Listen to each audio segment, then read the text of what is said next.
लेकिन स्कूल केवल ऊपर से चमकाने से कुछ नहीं होगा। अरे पैसे का भी एक लिमिट होता है, पैसे से आप क्या करिएगा, भगवान को आप खरीद लीजिएगा। प्रशांत किशोर का कहना है कि हम अपने में जब सुधार कर लेंगे, हम खुद शिक्षित हो जाएंगे, हम खुद ऐसी स्थिति में आ जाएगा, हम दूसरों को जॉब देंगे तो हमें बाहर पलायन करने की जरूरत नहीं पड़ेगी।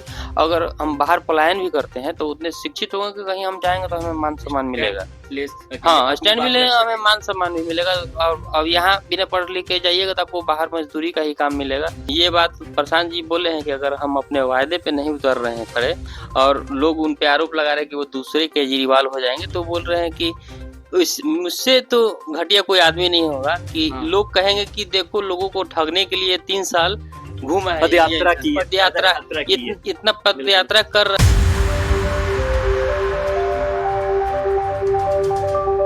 नमस्कार, आप देख रहे हैं ऑल इंडिया न्यूज टुडे। मैं आशीष। बिहार में चुनाव प्रचार यात्रा के दौरान आज हम बिहार के किशनपुरा गांव में आ चुके हैं, जनता के बीच सवाल जवाब करने, जनता का राय जानने के लिए। हमारे साथ हैं बलजीत जी से इस चुनावी माहौल में क्या इनके क्षेत्र में हलचल है और कई सारे मुद्दे पे आइए बात करते हैं बलजीत जी से। सबसे पहले ऑल इंडिया न्यूज की टीम को हमारे भोजपुर जिले में स्वागत है और आपको जो भी सवाल करना है वो हमारे गांव के लोग बैठे हुए, आप आराम से उनसे सवाल कीजिए। धीरे धीरे आपको सारा यहाँ का जो राजनीतिक अभी जो हलचल चल रहा है उसके बारे में आपको जानकारी मिलेगी। क्या इस चुनाव के बाद बदलाव देखना चाहेंगे? सबसे पहले तो हम लोग गुड गवर्नेंस चाहेंगे। यहाँ पे बहुत क्राइम रेशियो बहुत ज्यादा बढ़ रहा है धीरे धीरे हर जगह। आप किसी जिले में आप लोग अभी रहेंगे कुछ दिन तो आप लोगों को पता चल जाएगा क्राइम कितना बढ़ रहा है। अभी भी सरकार इलेक्शन नजदीक है लेकिन क्राइम पे कंट्रोल नहीं कर रही है। ये मौजूदा सरकार है, इसकी छवि वैसे ही खराब हो चुकी है। उनको चाहिए कि कम से कम इलेक्शन के टाइम में थोड़ा सा प्रशासन को टाइट करे, लेकिन ऐसा कुछ नहीं होने जा रहा है। हमेशा सुनिए अपहरण मर्डर हमेशा हो रहा है। बैंड में हाल ही में तनिष्क शोरूम में आपने सुना हो, भोजपुर जिले के तनिष्क शोरूम में बहुत हाईलाइटेड केस था, उसमें करोड़ों की डकैती हुई थी। उसमें कुछ लोग पकड़े भी गए, लेकिन ये सरकार ऐसा मौका आने ही क्यों दे रही है। दूसरा चीज है कि सरकार के गवर्नमेंट जॉब का वैकेंसी इधर खूब आया है, इसमें कोई डाउट नहीं है। सरकार गवर्नमेंट सरकारी नौकरी निकाल रही है, लेकिन है कि आप टोटल जनसंख्या जितने 14 करोड़ है बिहार का, 14 करोड़ के आसपास है, उसमें सरकार चाह के भी 2% से ज्यादा लोगों को सरकारी जॉब नहीं दे सकती। सरकार का राजस्व घाटा होगा, वो फिर आम पब्लिक को भी सड़क वगैरह बिजली वगैरह में भी खर्च करना है, हेल्थ में खर्च करना है, तो कहाँ से देगी 2% लोग। बाकी जो बच रहे हैं युवा वो पलायन कर रहे हैं। यहाँ पे फैक्ट्री वगैरह है नहीं। यहाँ पे एक छोटी सी हम लोग का गिद्धा इंडस्ट्रियल एरिया है, छोटा सा है, उतना डेवलप नहीं है। तो सारे युवा को यहाँ उस तरह का पैसा नहीं मिलता है, बहुत कम है। यहाँ पे प्रति व्यक्ति आय बहुत कम है, 5 से 7 हज़ार के बीच मिलता है। तो कोई चाहता है कि इतना में उसको गुजारा नहीं होगा, तो बाहर पलायन कर जाता है।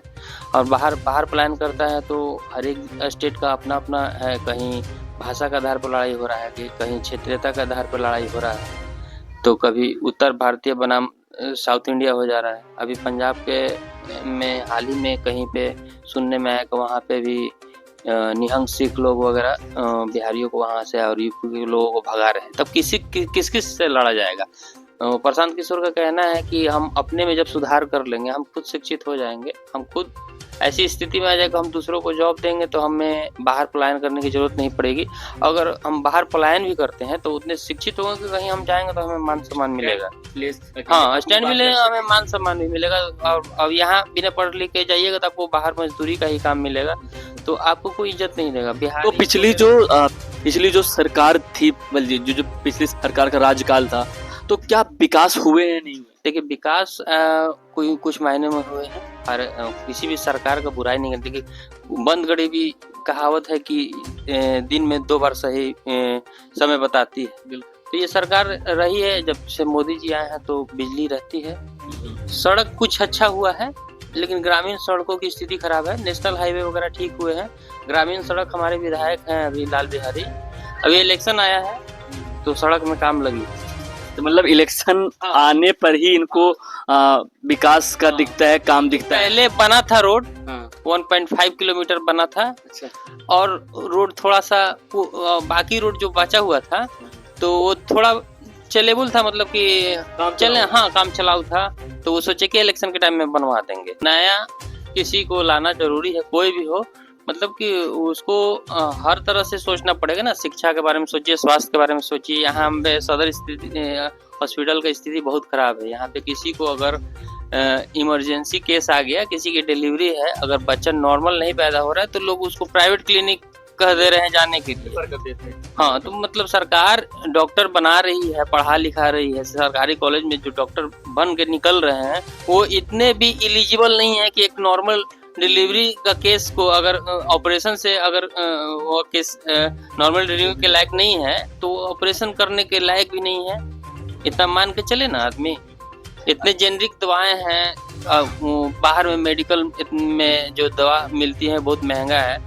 तो सरकार को चाहिए कम से कम एक जेनरिक मेडिकल खोले हर एक सदर अस्पताल। मतलब सरकार की जो योजनाएं हैं कहीं ना कहीं जनता को उसका लाभ नहीं मिल पा रहा है संपूर्ण रूप से। नहीं, पूर्ण रूप से नहीं मिल रहा है। मेन शिक्षा आपको जरूरी है, स्वास्थ्य जरूरी है, सड़क जरूरी है, बिजली। शिक्षा की बात कर रहे थे आप, शिक्षा की बात कर रहे हैं। आपके क्षेत्र की शिक्षा व्यवस्था कैसी है? देखिए, अभी शिक्षा व्यवस्था के नाम पे सारे स्कूल, अब क्या किया जा रहा है कि जो भी पंचायत में हाई स्कूल है, जो भी पंचायत के निवासी हैं उनका अब उसी पंचायत के स्कूल में एडमिशन कराना होगा। वो ऑनलाइन तरीके से आपको उसी में एडमिशन मिलेगा। आप जिस क्षेत्र के हैं उसी क्षेत्र के पंचायत में जो आपका हाई स्कूल है उसी में आपका एडमिशन होगा। लेकिन स्कूल केवल ऊपर से चमकाने से कुछ नहीं होगा। टीचर्स की भर्ती हुई है, अटेंडेंस भी टाइमली लगता है, टीचर्स आ भी रहे हैं, लेकिन आप लोगों को जागरूक नहीं कर पा रहे हैं कि कम से कम आपके स्कूल में शिक्षा, हाँ शिक्षा का महत्व क्या है। स्कूल में नए नए टीचर आ गए, कम से कम आप बच्चों को रेगुलर भेजें। बच्चे का अटेंडेंस अगर जाके देखा जाए, अचानक औचक निरीक्षण होगा तो पता चलेगा कि बच्चों की संख्या बढ़ नहीं रही है। अभी भी बच्चों में भरोसा नहीं है कि सरकारी स्कूल में अच्छी पढ़ाई होती है। प्रशांत किशोर जो भी बात करते हैं, तौल मोल करते हैं, उनके पास पूरा डेटा के मामले में माहिर हैं। उनको पता है कितने बच्चे बिहार में अभी 10th के नीचे पढ़ने वाले हैं, कितने 10th के बाद के पढ़ने वाले हैं। तो उन्होंने कहा है कि अगर मेरी सरकार आती है तो 5 साल के दरमियान हर एक प्रखंड में उनका ये है कि विजन है कि हम 5 से 6 नेतरहाट लेवल का स्कूल खोलेंगे। एक प्रखंड लेवल की बात कर रहा हूँ मैं। तो मतलब मान के चलिए कि धीरे धीरे आने वाले समय में पंचायत लेवल पे भी वो करेंगे। अचानक तो एक ही बार में विकास नहीं ना हो जाएगा। तो उनका कहना है कि जब तक हम धीरे धीरे स्कूल को, हम नेतरहाट लेवल का स्कूल खोलेंगे, धीरे धीरे उस हिसाब से हम बच्चों को उसमें ट्रांसफर करते जाएंगे। और जितने भी बच्चे अभी बचेंगे सरकारी स्कूल के अलावे, नेतरहाट के अलावे, तो उनको हम प्राइवेट में पढ़ने का खर्च उठाएगी सरकार। हम भी जन स्वराज से ही जुड़े हुए हैं। तो जन स्वराज का मेन मोटिव है कि हम पहले अपने जो भी प्रत्याशी उतार रहे हैं उनकी छवि अच्छी हो। बेशक दूसरी पार्टी से आए हुए लोग भी हैं जन स्वराज से जुड़े हुए। तो प्रशांत किशोर जी का कहना है कि हम 90% जो भी सीट देंगे विधायकों को तो वो नए चेहरे होंगे, और बाकी 10% जो भी आया है कुछ उम्मीद लेके आया है तो उनको भी देना पड़ेगा। नहीं तो बाद में वही लोग जाके पार्टी के खिलाफ अनाप शनाप बोलेंगे तो ये अच्छी बात नहीं है। होना चाहिए थोड़ा सा पॉलिटिकल दबाव भी रहना चाहिए पार्टी पे। इस बार के इलेक्शन में जो चुनाव होने जा रहा है तो रोजगार और बेरोजगारी क्या इस पे असर डालेगी इस चुनाव में? देखिए, हर एक चुनाव में बेरोजगारी असर डालती है। यहाँ का सबसे बड़ा मुद्दा है पलायन। जो प्रशांत किशोर ने मुद्दा उठाया पलायन का, वो अब सब पार्टी धीरे धीरे उसी मुद्दे को उठा रही। हाँ, विकास का मुद्दा अभी थोड़ा सा इससे पीछे आ गया है। बेरोजगारी बहुत समस्या है, क्योंकि इस हाल ही के दिनों में देखा गया है कि बिहारियों पे बाहर जाने पे बहुत ज्यादा अत्याचार हो रहा है। तो एक इमोशनली पार्टी को भी लगता है कि नहीं, ये सही नहीं हो रहा बिहार के बच्चों के साथ। वो इनोसेंट है, वो वहाँ कमाने के लिए जाते हैं, चोरी चकारी करने के लिए नहीं जाते। तो घर से बेचारे 15 साल की उम्र में निकलते हैं। उनका कहना है प्रशांत किशोर का, जो बच्चा निकल जाता है एक बार तो सीधे जब उसका शरीर काम नहीं करता है, बुढ़ापा आ जाता है, तो वापस आता है, उसका पूरा जिंदगी डिस्ट्रॉय हो जाता है। वो अपने बच्चों को आता है, साल में एक बार आता है। प्रशांत किशोर जी आएंगे तो क्या उम्मीद है कि पलायन रुकेगा बिहार? हाँ, पलायन का उम्मीद है, बहुत उम्मीद है उनसे। लोग आशा कर रहे हैं, जितने भी बाहर प्रवासी मजदूर हैं जो इंडिया के अलावे विदेशों में भी देशों में जा रहे हैं। वो उनके साथ भी उनकी मीटिंग होती है, तो वो भी यही चाह रहे हैं कि हम लोग को भी बाहर ना आना पड़े। तो हमको भी उम्मीद है, और वो ये बात प्रशांत जी बोले हैं कि अगर हम अपने वायदे पे नहीं उतर रहे हैं खड़े, और लोग उन पे आरोप लगा रहे हैं कि वो दूसरे केजरीवाल हो जाएंगे, तो बोल रहे हैं कि मुझसे तो घटिया कोई आदमी नहीं होगा कि हाँ। लोग कहेंगे कि देखो लोगों को ठगने के लिए 3 साल घूमा है, पदयात्रा की है, पदयात्रा की है। इतना पदयात्रा कर रहा है वो इंसान।